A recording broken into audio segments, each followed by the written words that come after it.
Hey everybody, I'm so glad to be joined today by my good friend Jenny McAdams. I've had the pleasure of working with for the last couple of years here at the Monterey County Business Council. And but obviously you do a lot more than just that, and we're excited to hear about your story and all the different things from being a mom to being a local elected official to all the volunteering that you do. I know you're a cancer survivor, dog mom, and then we're also fellow kind of half Latino musicians as well. So I'm excited to kind of hear your story and your background, maybe in a way that I haven't before, and we could share with everyone kind of listening and watching. So, yeah, where did you grow up, and how did you end up doing all these awesome things? Thank you. Thanks for having me, Jordan. So I actually was born and raised on the Monterey Peninsula, and with being a long time resident here, you kind of move around to all the different cities, right? So I lived in Pacific Grove for a long time, Monterey, moved out to Carmel Valley, Seaside, back to Pacific Grove, and now we are in Marina. Nice. And so, my story here on the peninsula, my grandfather migrated over from Monterrey, Mexico to Monterey, California. I think he recognized the spelling of the on the map, and also he was a fisherman. So, Okay.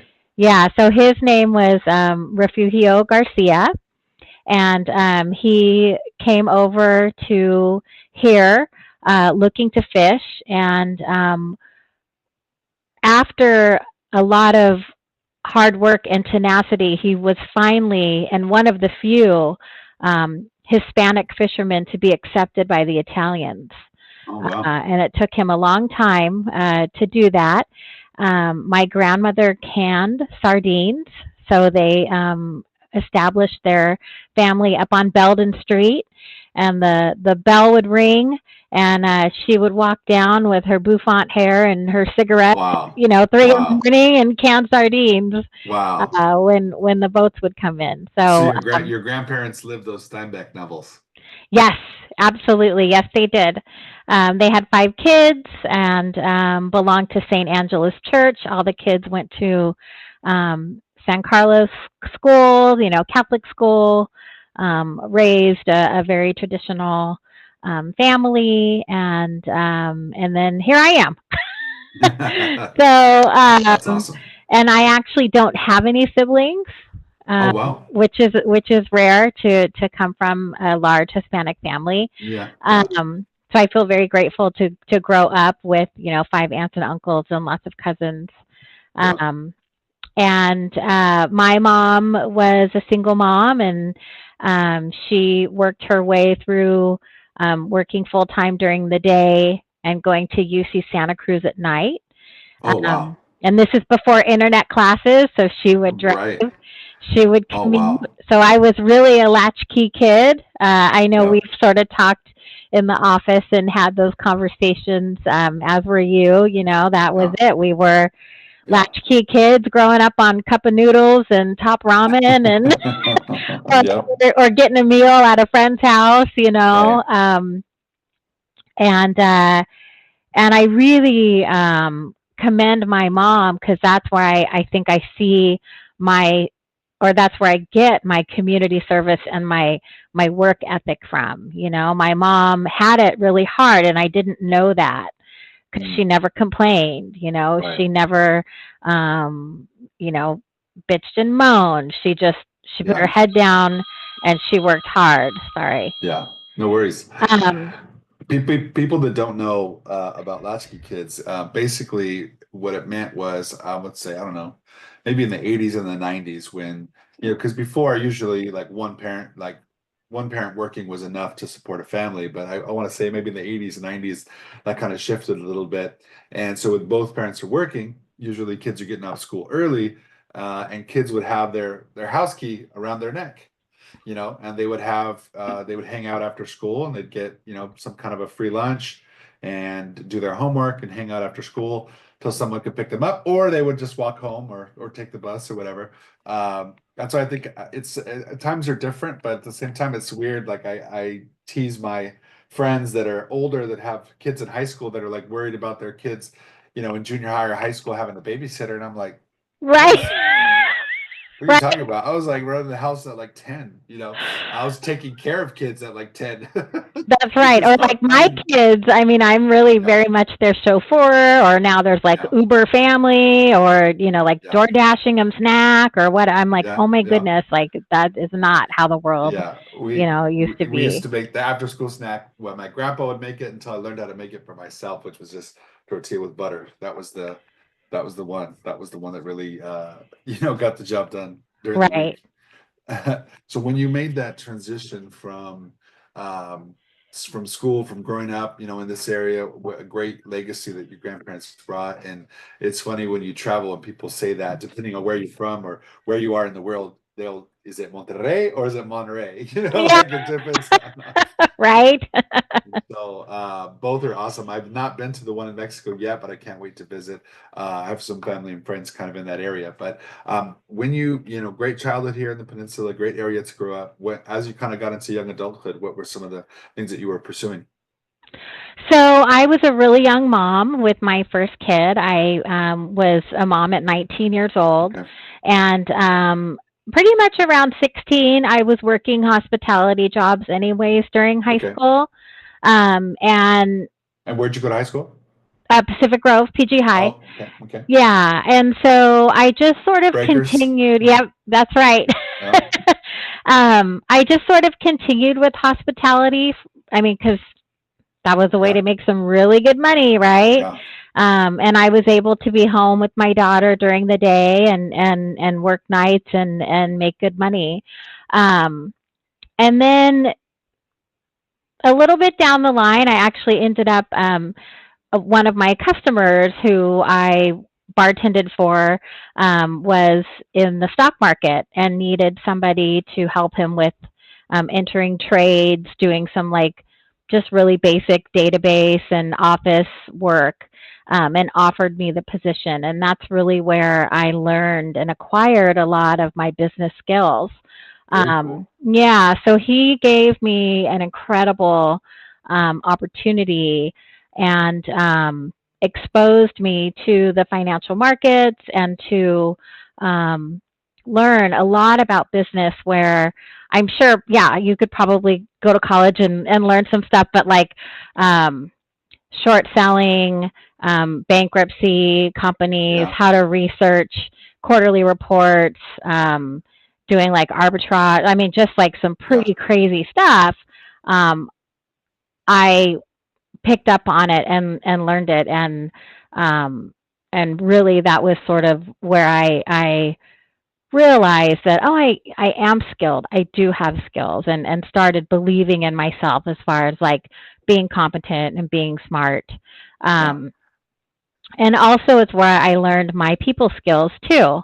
Because when we would research bankrupt companies, part of that was um, getting to know executive assistants or, trying to sort of like get information from people, befriend people and stuff like that to learn about their Yeah. company. It's a delicate situation when you're having those conversations.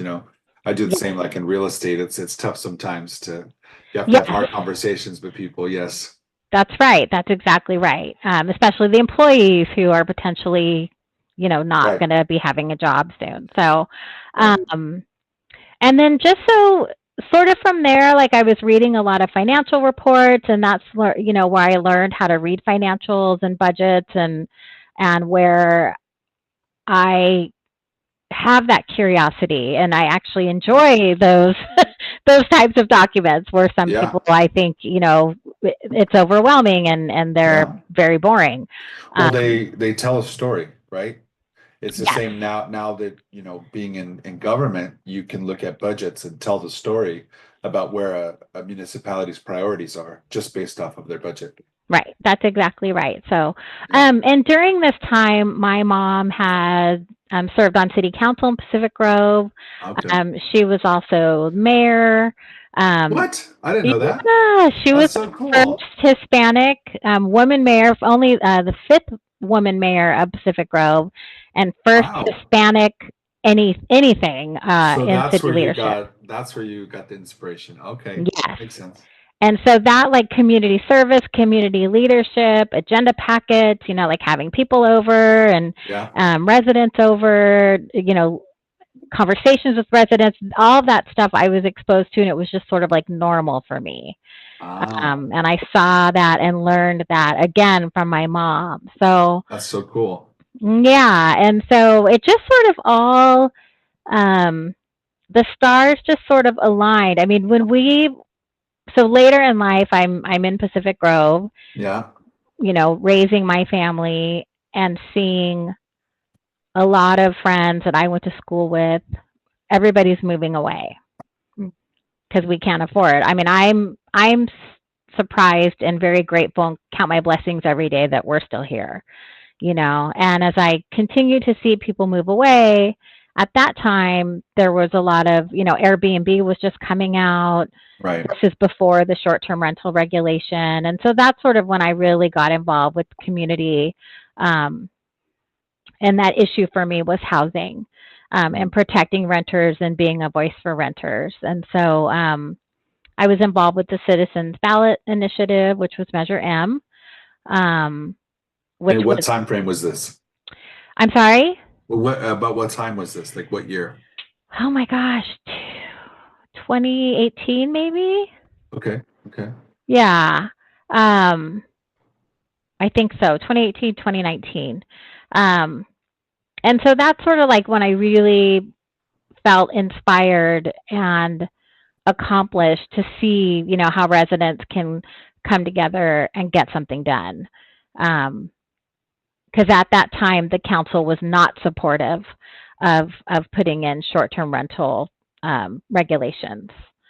And Um, it's funny because you wouldn't really think of Pacific Grove, California, as this big political town, but it kind of is. Like oh there's my a lot of absolutely there's is. a lot of hot button issues in that small kind of quiet town. People are very involved and very opinionated when it comes to stuff in Pacific Grove, I've noticed. Yes, and they're also very savvy, and a lot of them have Uh-huh. resources and time. You Retired know, attorneys. that's right. Yeah. That's exactly right. So, Yeah. um, and so just to rewind a little bit, in 2016, I did run for city council, and I was not successful. Okay. Um, and then I ran again in 2020 and was no 2018 and ran and won. Okay, cool. Yeah, and so again, something both times there was like seven candidates for 2 or 3 seats, so it's Wow. very competitive, and they aren't in district. It's just At large. at large, yeah. At large. So Okay. um, so I served a whole term in Pacific Grove Awesome. during COVID, so that 4 years felt like 12. I say that was my dog year term. Now, a lot of people don't realize that some elected positions at the county level or the state level are full-time, but a lot of times at the city level, they're not full-time. In some cases, they're volunteer, or maybe there's a small stipend or something. So you, not only were you city council in Pacific Grove, but you were also, what was your day job at that time during the Sure. So pandemic? I was working for Supervisor Parker Yeah, before she retired, and then she retired, and then I transitioned to Supervisor Wendy Raskew's office. right, Because yes, at that time the stipend for Pacific Grove, I believe, was $400 a right, month for a council member, which is not. I mean, you end up right. really paying out by the time you Totally, totally. go to events and pay for your cell I phone know. and Pe- coffees and all that stuff. You People want to talk about like, oh, politicians are overpaid. I'm like, there's a big difference between, you know, national politics and local politics. That's right. And I mean, especially, and so that's something, um, so Marina, we just increased the stipend, but that was something I talked about too. Like at Totally. the time when I was on council, Nick Smith, who was a council member at the time, now he's the mayor, he had 3 little kids. Yeah, I mean, could you imagine paying, and he's a single dad. I mean, yeah, he yeah, is a single dad, and if you're yeah. paying $30 or $40 an hour for childcare, or even as we my parents are getting older. You Yeah, know, if you're totally. having to pay for caregiving costs for a 6 or 7 hour meeting, I mean, how do Well, you do that? but and it's more than just the meeting, right? So the meetings themselves, not only are you spending hours in those meetings conducting city business, but you're also spending hours in preparation, Oh reading the yeah. agenda, reading the notes, and then you're meeting with constituents, and then you might be on other boards as a result of your seat on the council. So really, I mean, it is a full-time job, even if it's part-time. Yes, it is. And for me, I want my council member to invest time as a full time job. Yeah. And of course, there will be council members who are barely reading the packet when they're sitting down and don't email you back, right?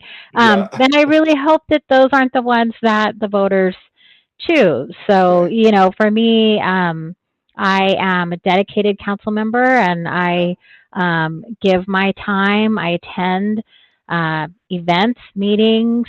I respond to every email, every constituent, and that's something that I mean, I hear that like, oh, it's a part time.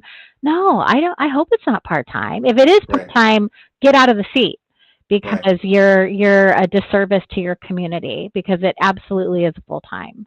Absolutely. Well, you've been a great example of that, and I've been able to see it firsthand, just how much you balance and carry. So, okay, you're working with your day job was part of the team for one of the county supervisors here locally in District 3, right? And then Four, District 4. District 4, sorry, and then for the county District 4, and then you were also council member Pacific Grove. Boom, and then the pandemic hits. Also a mom, also dealing with distance learning and all these different things going on. How was that time for you? At 2020 to 2022, when a lot of people, I mean, we were all kind of going through it together, Ooh, but yeah. yes, that was a very challenging time. I absolutely leaned on my community, my kitchen cabinet, which all elected should have, which is your just group of people that you really, really Yeah, trust. yeah, I mean, as cliche as it sounds, like the pandemic did not come with the playbook, right? right, Nobody. And so at the county level, we're trying to figure out, remember, there were no tests, yeah, right, there were no vaccines. I mean, everything was shut down. right, And then some people were essential workers, and so they could work, but then where do you put your kids? I mean, it right. was bananas. Yeah, it's a pandemic. Yeah, Um, so for me, I think what really helped me is to stay um, in gratitude that I was there in the roles that I was in. I felt that I was prepared. I had gone through life experiences and was there for a reason.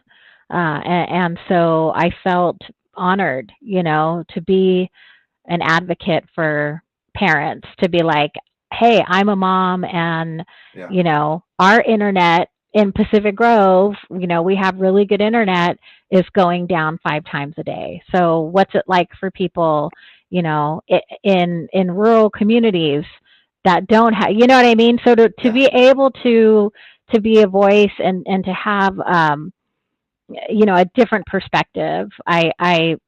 I stayed in that sort of like gratitude and of Yeah. like, put your big girl pants on, Well, yeah, I you could tell you, know. it highlighted the digital divide. We talk about that, and that story made national news. And there was some girls in Salinas, but I know being in District 2 in North County, it's a big issue with Castroville and Prunedale and Pajaro and Las Lomas, those communities. I mean, I know like Big Sur, Carmel Valley as well. It's part of it's just the infrastructure. I know we're part of the South Salinas Valley broadband consortium, and it's like the infrastructure is not there in a lot of these places. And Right. so when we said, all right, everybody stay home, we're going to do everything remotely, well, it really highlighted the lack of equity in that regard as far as technology and access to good internet connection. So how could we expect people to work or go to school at the same level if their technology experience was very different?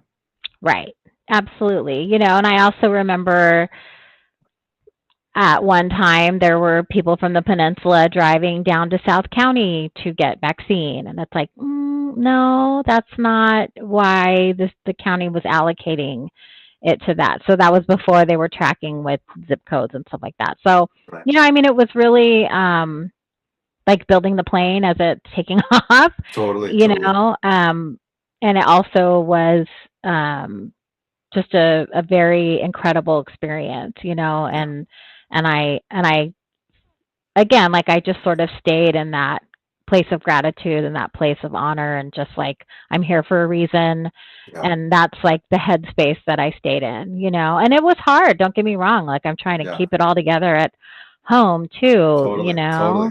I mean it was just it was tough, like it. Everyone had a different level of experience, and for those that had children, it was like you had your own experience, plus you're worrying about them, and Mhm. not only their safety and their health, but also like are they falling behind academically or socially? And studies have shown that yeah, they really did. That generation that was in school at that time is, we're yet to really see the full effects of what happened for that 2 or 3 year gap that we all kind of went through.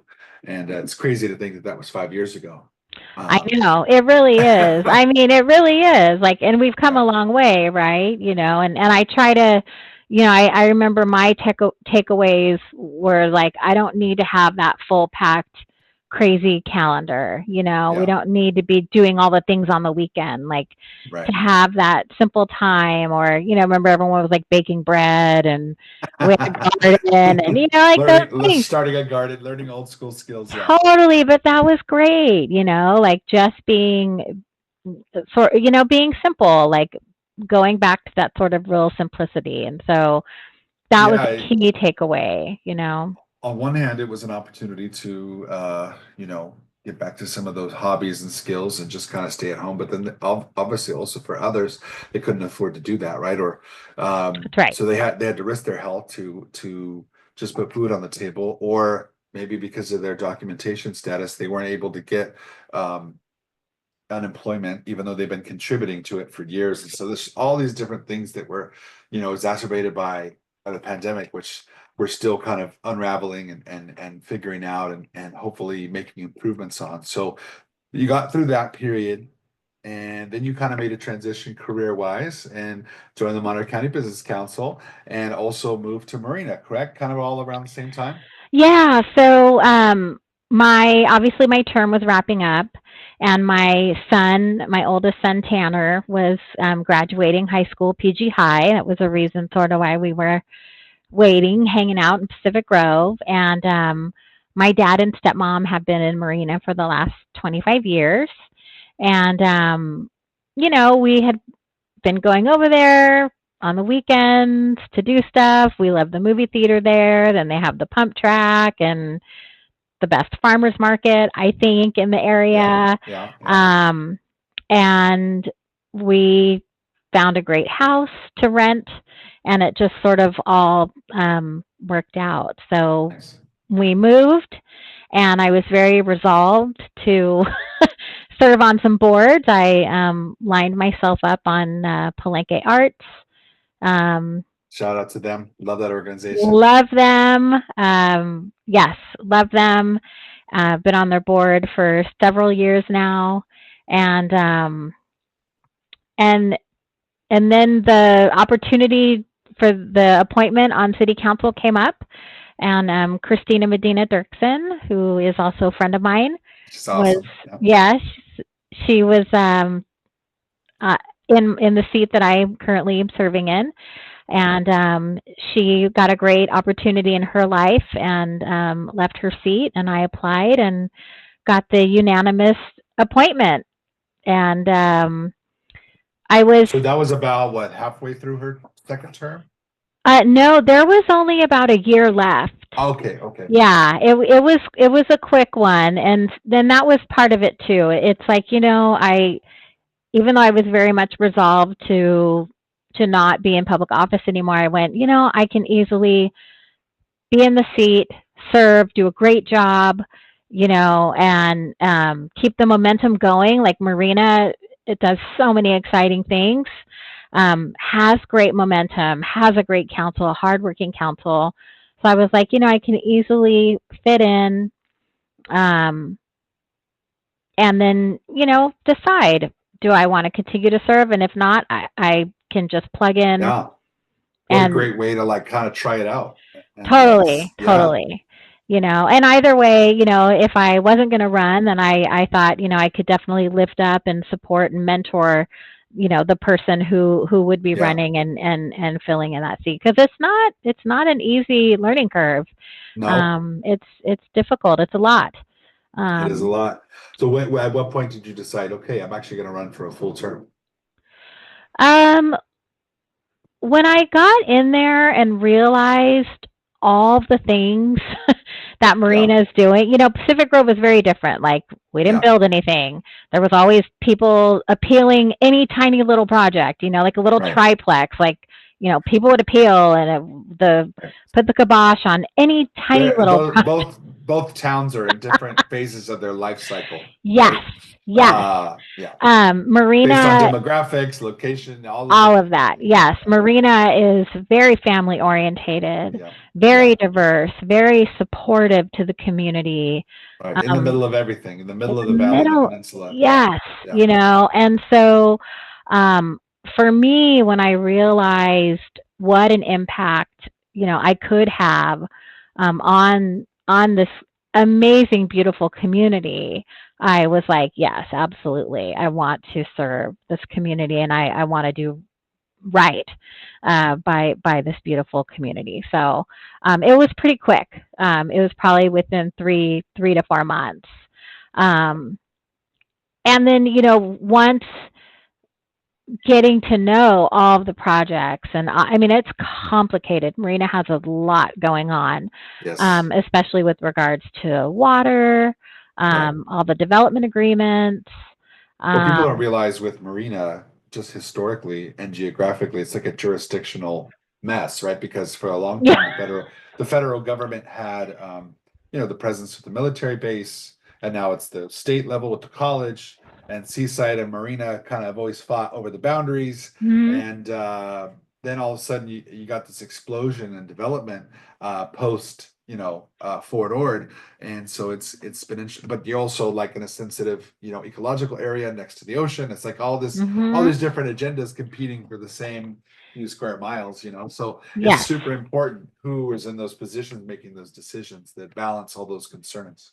Well, thank you. And and something else too, that there's very much this new marina where the development is, Yeah, 1.4 million. It's not homes that I'm buying or that right, yeah. I know of people that are buying. And so Yeah, how do you, number one, how do you welcome, how do you keep connect that community together? How do we right, still become one community and not, even though it is basically gentrification, yeah, how do you know what I mean? Like, so some people call old marina versus new marina. Well, I don't know if I like that, but right. so that's something to think about too. It's like we have to be really, really careful, because we don't want to become like Carmel that has, like over 50% vacant homes, right? Right. Like Marina Right. doesn't want to It's all become second and that. third homes and Right. not people that are engaged in the community. That's right. Yeah, it's a challenge because on one hand, you want to enforce regulations that protect certain things. At the same time, you want to invite businesses and development and progress. And because with business and development comes those amenities that people are coming to expect and demand.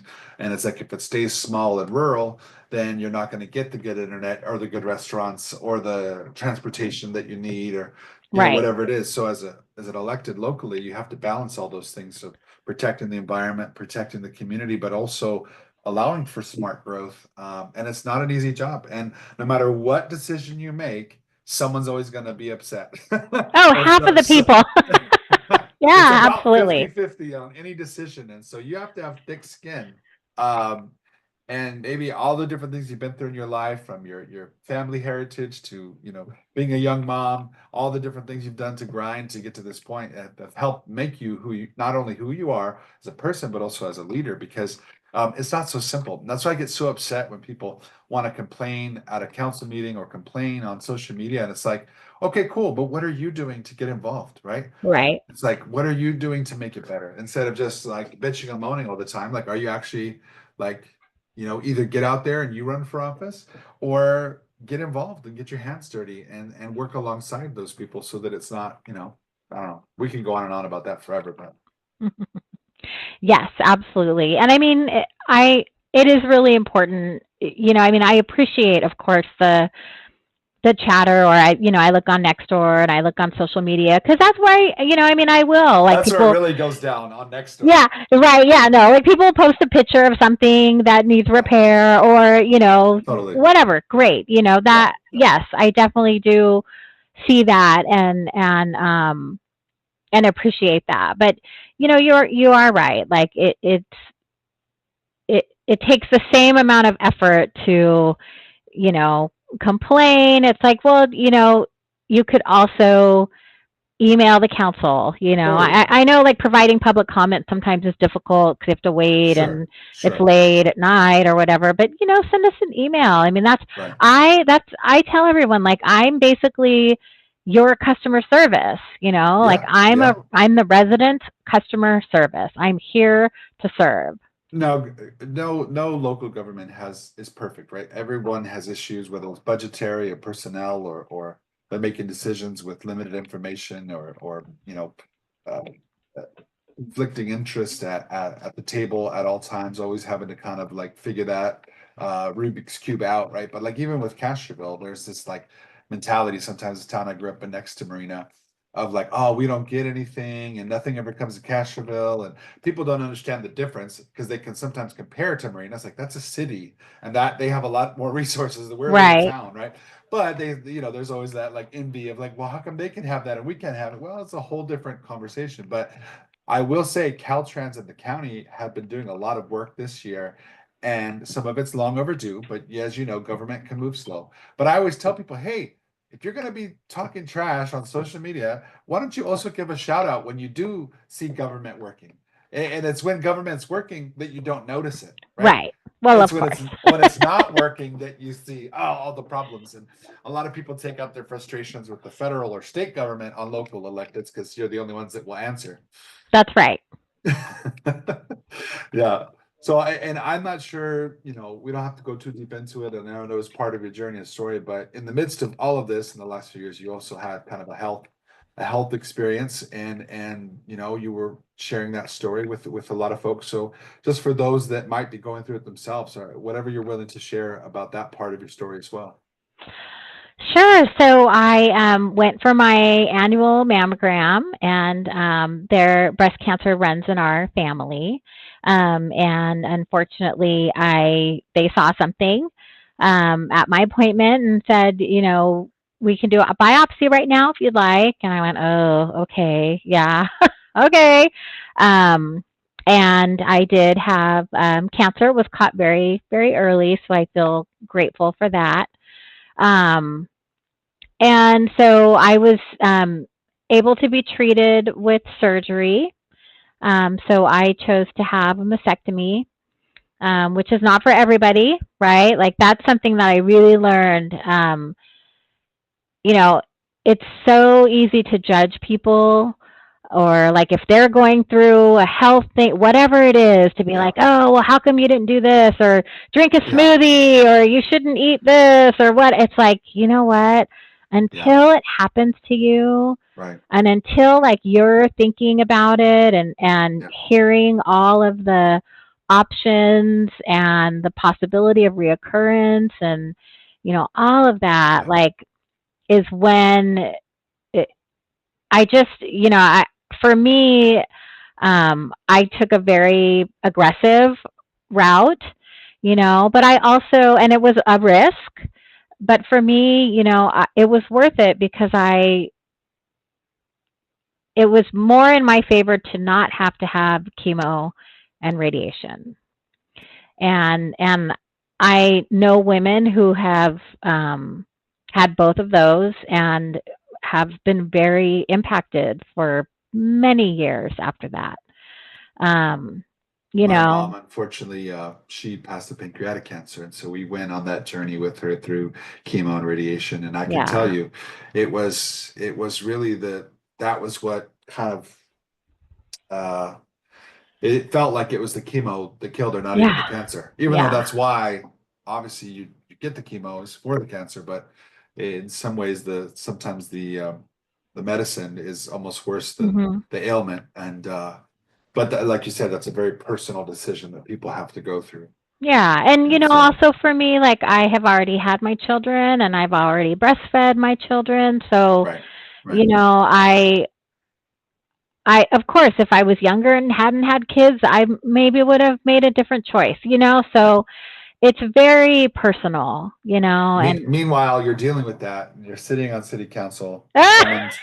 Someone's complaining about, the crap in the park I or the know. potholes, and you're thinking to yourself, man, I got bigger problems than, some of this stuff. And it just highlights, like you said, about sometimes people are so insensitive and so consumed by their own anger, they don't take the time to realize that's a human being on the other side of Mhm. that dais, or that's um, elected officials, for the most part on a local level, they're just regular good people who maybe they have a different opinion or maybe they have a different approach, but we're all kind of trying to just make our community a safer place, a better place for everyone to live.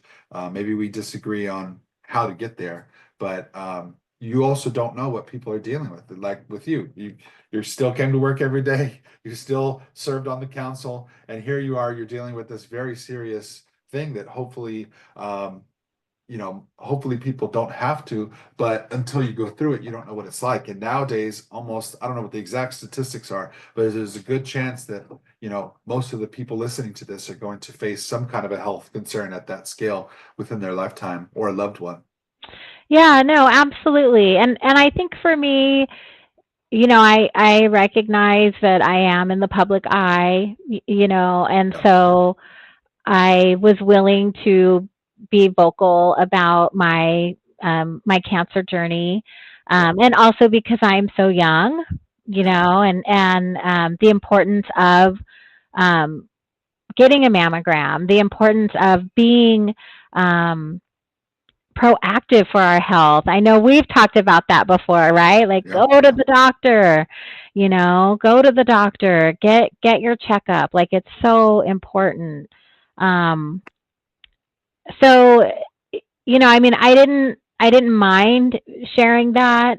Um, because also, I mean, I just people knew, and I would rather that the information come from me instead of exactly. people talking or Control the narrative. Yeah, totally. Yes, yeah, and speculation, whatever. Like I would rather it just come directly from me, and I'm approachable with any topic, so people yeah. can ask me questions or whatever they want.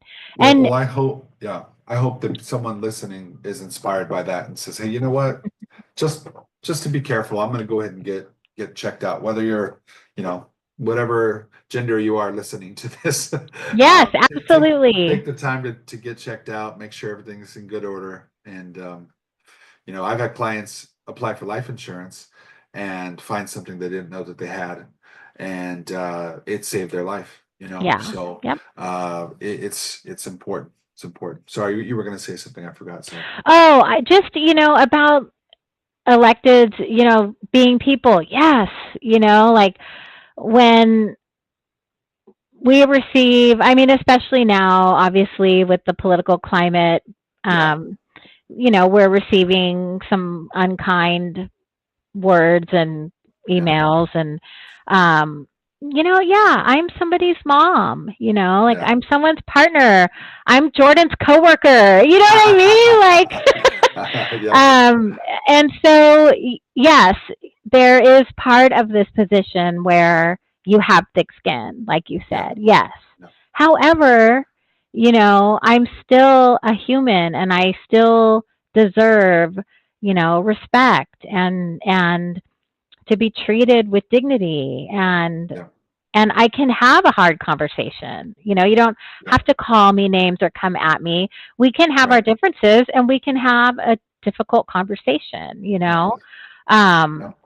we may not agree and Yeah. we may not be aligned, but Yeah. I'm willing to have a conversation with Yeah. anybody, That's and super it's important. hard. I mean, Yeah. it is, that's something that's very challenging because obviously during COVID was Yeah. the Trump administration, and Yeah. um, I it is difficult. It's a very difficult time for electeds, and we love to hear thank you. We want to hear thank you. We want to hear hi, or we want to Yes. hear, oh yeah, I complained about the median over here not getting mowed and it got mowed a week later. Great. Yes. Like Public Works, our our staff wants to hear thank you. Yes. Like, They keep the city moving. Yeah. oh my God, city staff gets beat up sometimes. Like they Yeah. want to hear thank you too.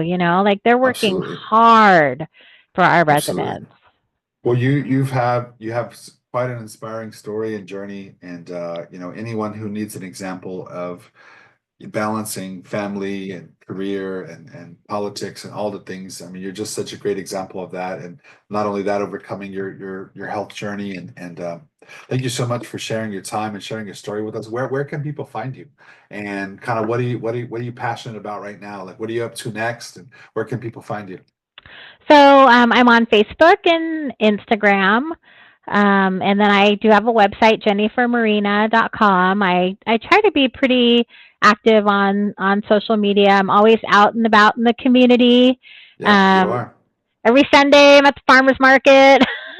That's awesome. I definitely, do my best to get out and support events.